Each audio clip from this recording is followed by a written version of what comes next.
Informasi berikutnya, lama tak terdengar di panggung hiburan seni Bali, seniman Bondres Bali asal Bali Utara yang dikenal sebagai Susi tergolek lemah di rumahnya.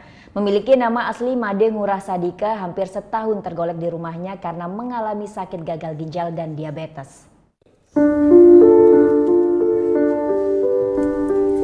Beginilah kondisi Made Ngurah Sadika atau yang dikenal dengan nama Susi, yang merupakan salah satu seniman Bondres terkenal di Bali. Susi yang biasanya sering tampil bersama almarhum Durpa selalu sukses mengocok perut para penonton dengan banyolannya.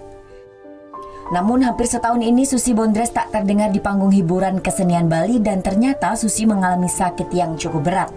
Tampak saat ini kondisi badannya yang begitu kurus karena mengalami gagal ginjal serta komplikasi diabetes mellitus.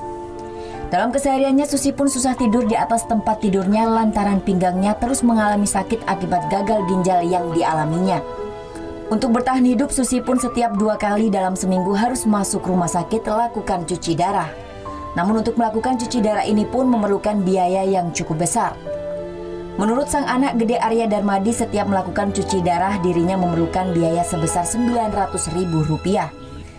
Meskipun sebagai pegawai negeri sipil yang bertugas di kantor Badan Perpustakaan Kabupaten Buleleng ini, kini kondisinya sangat memprihatinkan.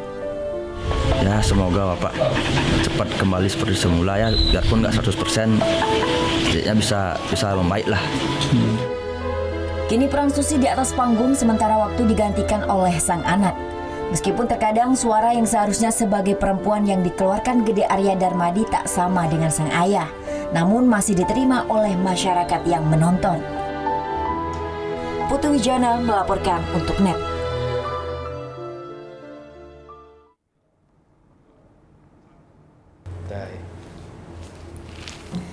Udah selesai kan nontonnya? Nah, jadi jangan lupa buat like, komen, dan subscribe ya.